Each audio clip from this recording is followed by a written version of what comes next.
tardes, profesor. Mi nombre es Michel Antonio Félix Duval. Voy a hablar de la educación contemporánea. La educación contemporánea, como modelo de la revelación política, la Revolución Francesa, supuso la conquista del poder por la burguesía y el fin del antiguo régimen. Con ella se inicia la edad contemporánea.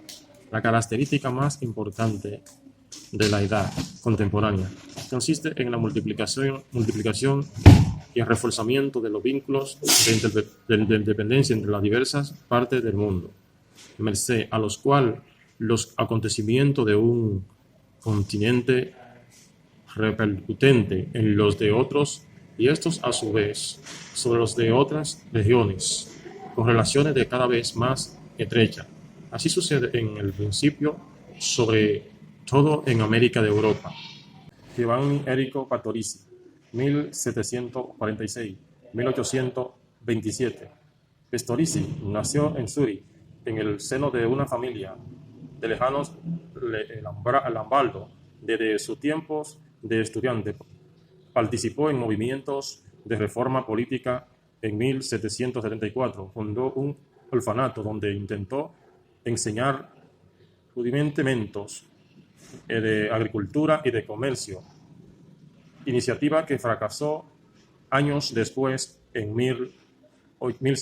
año 1781 publica su obra fundamental, Leonardo Geltrudi, una novela pedagógica de carácter popular, la primera de su género. En el año se describe la vida de una aldea donde la miseria, la ignorancia y la influencia corruptora del poeta Hummel hacen abandonar a los humildes la senda del bien, que de otro modo seguirán y espontáneamente.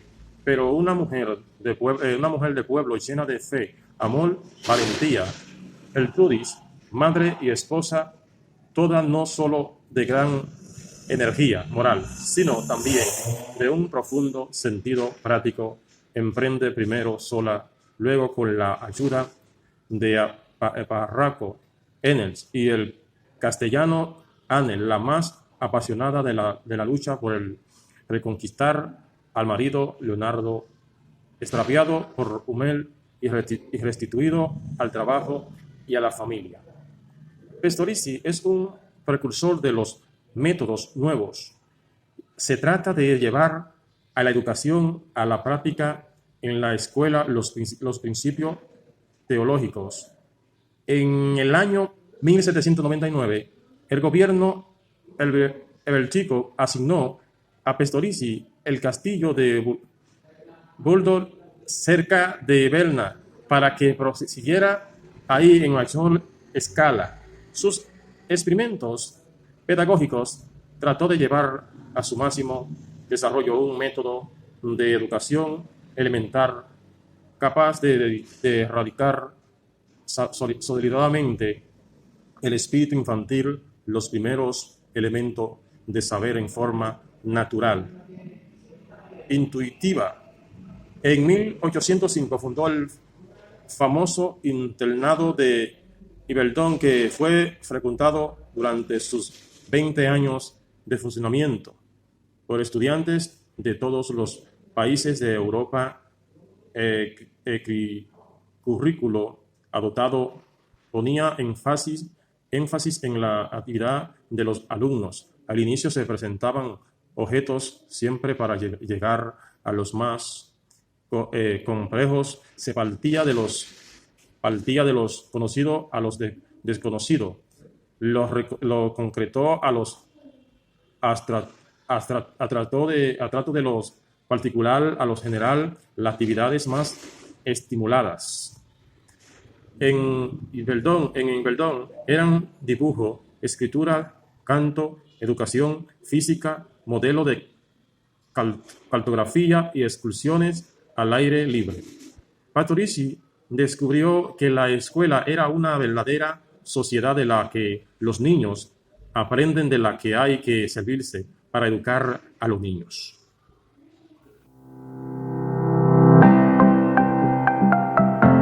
John Fried Hilbert, En 1776 y 1841, Hilbert, filósofo teórico de la educación y psicólogo alemán, estudió en la Universidad de Jena, donde fue discípulo de Fichte. En 1797 estuvo en Suiza y visitó la escuela donde se dirigía Paul Pestalozzi. En el 1809 enseñó la filosofía y pedagogía en la Universidad de Königsberg. Hilbert fue el autor que dio base teórica a la pedagogía mediante un recurso de estudio que le ha validado en el título de fundador de pedagogía científica.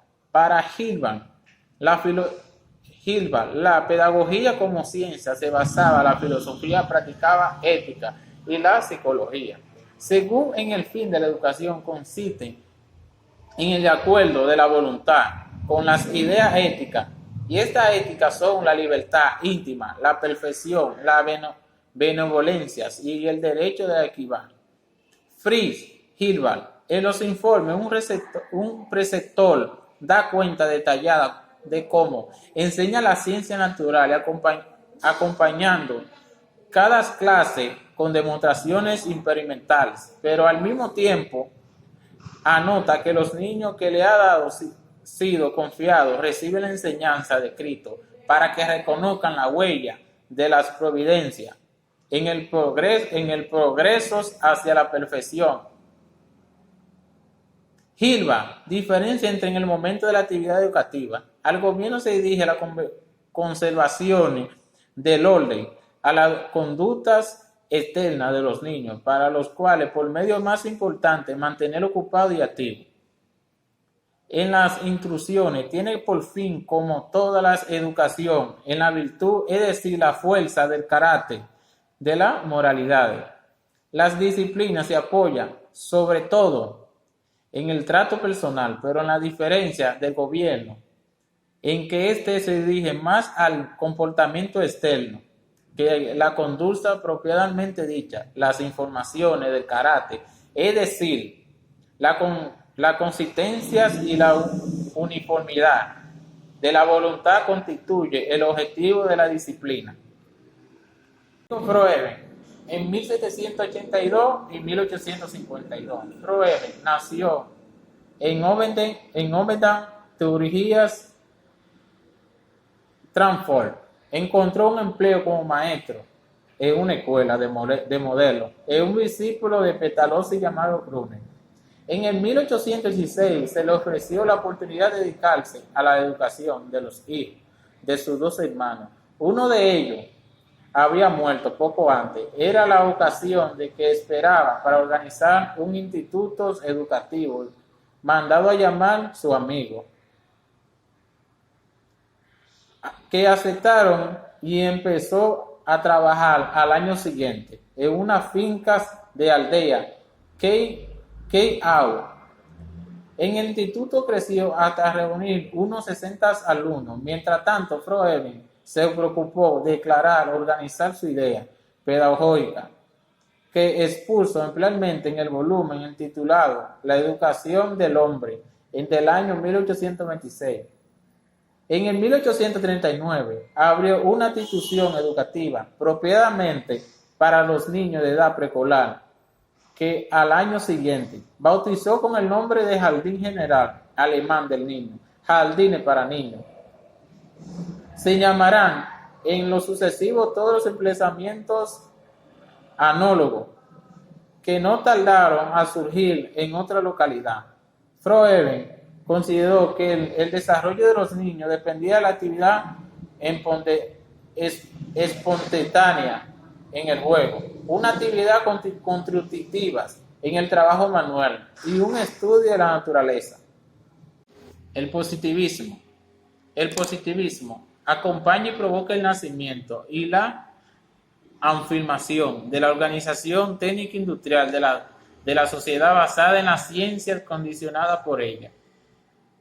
El pensamiento pedagógico positivista caminó en pedagogía hacia el pragmatismo, que consideraba válida solamente las formaciones utilizadas prácticamente en las vidas presentes inmediatas, La educación con bases positivistas persigue conseguir un individuo inflexibles y de mentalidad cerradas, individualistas y acrítico. Augusto Comte, 1798-1857. Augusto Comte nació en Montpellier. Estudió en la Escuela Politécnica de París y fue profesor de matemáticas. También fue uno de los primeros fundadores del positivismo. Su obra fundamental fue el curso de filosofía positiva que apareció entre 1830 y 1842.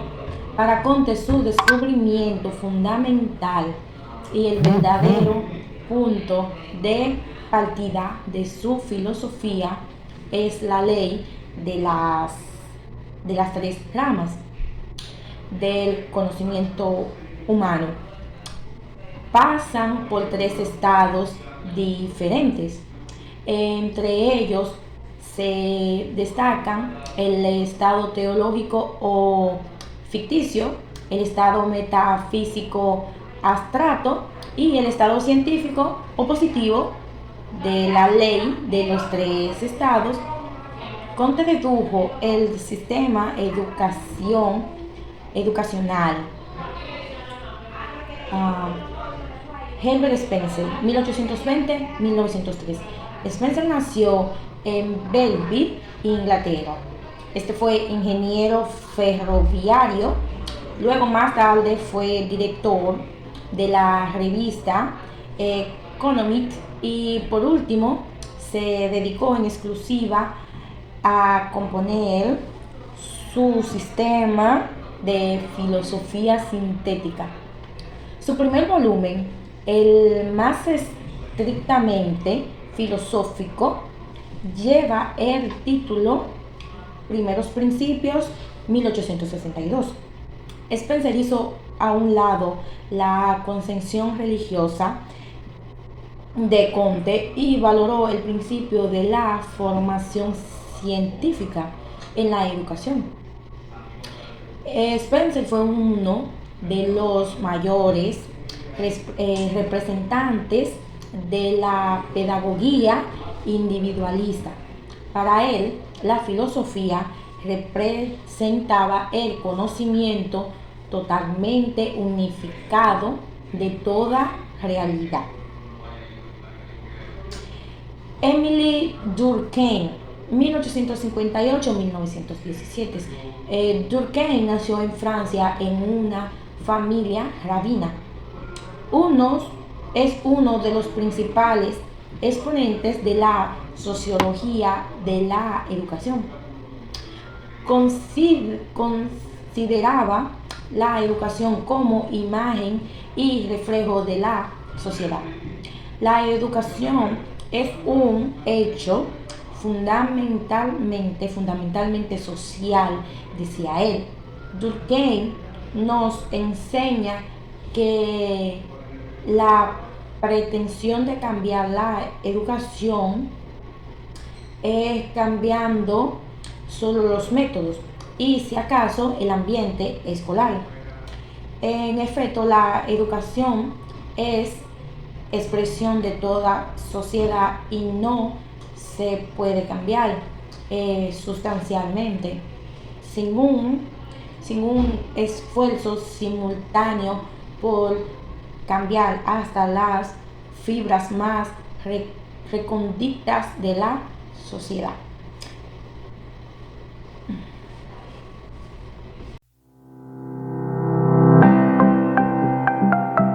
Muy buenas tardes, mi nombre es Danilani María Jiménez Ferrera, soy del grupo número 5, voy a exponer sobre la educación socialista. La educación socialista está constituida por una serie de autores marxistas que a un nivel u otro se han ocupado del problema de las escuelas. Sus mayores preocupaciones hace referencia al papel que la sociedad designa a las escuelas, a la función social que ésta cumple.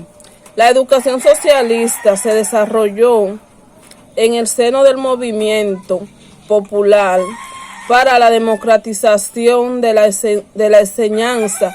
Los mayores exponentes de este movimiento fueron Carlos Marx y Federico Engels en 1820-1895.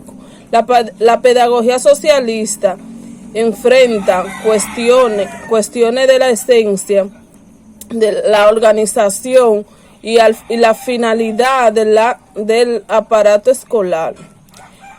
Marx y Engels no realizaron nunca un análisis detenido de las escuelas y la educación. Sus ideas al respecto se encuentran destinadas a lo largo de varios de sus escritores, manteniéndose en una misma línea durante más de 4 décadas. Marx y Engels defienden una educación estatal por fuera del control del gobierno, de tal manera que éste no pueda inmiscuirse en la enseñanza propiamente dicha. En ese escrito, la problemática educativa está planteada de modo ocasional, fragmentario, pero siempre en el contexto de la crítica de las relaciones sociales y de las líneas maestras de modificación. Marx y Engels en su manifiesto del Partido Comunista escrito entre el 1847 y 1848 se defienden la educación pública y gratuita para todos los niños, basada en los siguientes principios: eliminación del trabajo de los niños, la socialización entre educación y producción material, la educación politécnica que lleva a la formación del unilateral, abarcando 3 aspectos: mental, físico y técnico, adecuados a la edad de los niños, jóvenes y adultos. La inseparabilidad de la educación y de la política, por consiguiente, de la totalidad de lo social y de la articulación entre el tiempo libre y el tiempo del trabajo, es decir, el trabajo, el estudio y el entretenimiento. Marx recomienda la medida del régimen combinado del trabajo productivo con la enseñanza y la gimnasia, pretendiendo conseguir un doble tipo de ventajas: aumentar la producción social y permitir el pleno desarrollo del hombre.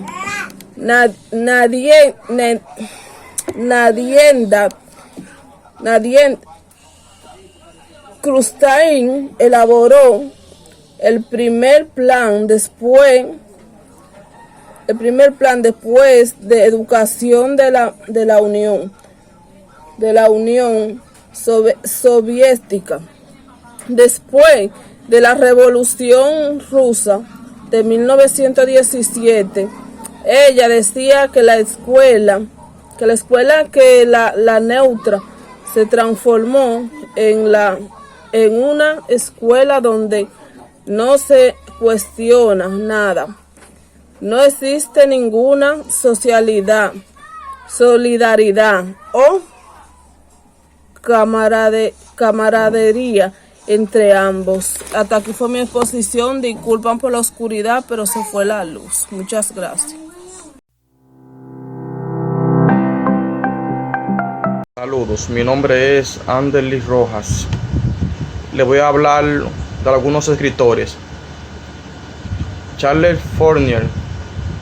Fourier fue lo que era posible organizar sus falasterios constituidos por comunidades de trabajo de 1.120 personas o falanges en el mismo seno de la ciudad capitalista. Fourier entendía que la civilización como guerra entre ricos y pobres atribuía papel importante a la educación. Anatoly Lunacharsky, político y escritor ruso, fue hombre de conocimientos enciclopédicos, escritor, destacado historiador del arte y de la literatura universal, cronista y ordenador político. Trabajó con Lenin y Trotsky al inicio de la revolución bolchevique como comisario del pueblo para la instrucción. Fue el organizador de la escuela soviética. Lunacharsky fue el responsable de toda la transformación legislativa de la escuela rusa y el creador del sistema de enseñanza primaria, superior y profesional. Creó consejos de escuela e instituto del trabajo como principio educativo. Antoni Makarenko. Makarenko nació en la ciudad ucraniana de Bielopolye en el 1905. Después de realizar un cursillo pedagógico, empezó a ejercer como maestro en una escuela ferroviaria de primaria en Kryokop. En el 1911 fue destituido a otra escuela ferroviaria como inspector.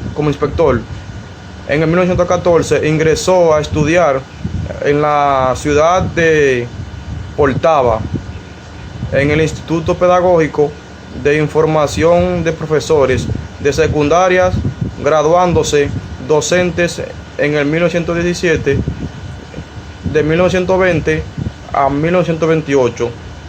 Dirigió la colonia Máximo Gorki, una comuna educativa para niños y jóvenes delincuentes enviados allí por la Comisaría de Instrucción Pública de 1928 a 1935. Estuvo al frente de la comuna de trabajo para jóvenes Félix de Cerky. Las colonas de Marenko son colonas en las que se trabajan a tiempo. Se distribuye de manera siguiente: 5 horas de escuela y 4 en la fábrica, puesto que las comunas debían mantenerse a sí mismos de su trabajo. Los colonos se alimentaban y se divertían. Las más genuinas del creado pedagógico de Makarenko aparecen en el poema pedagógico que el resumen ideológico de su pedagogía y de la educación. Personalmente impactó a la colonia Gorki. Pavel Petrovich Blonsky estaba convencido de que la confluencia del proceso histórico y la reunión de la educación y la producción de materiales conducirían al hombre nuevo y desarrollado. Los esfuerzos de Blonsky se centraban en intentar superar el liberalismo burgués de la escuela nueva. y en dar un contenido marxista a sus principios. El proyecto pedagógico que Vlossky presenta a niños y jóvenes señala que deben desaparecer la educación. Hasta aquí mi parte. Gracias.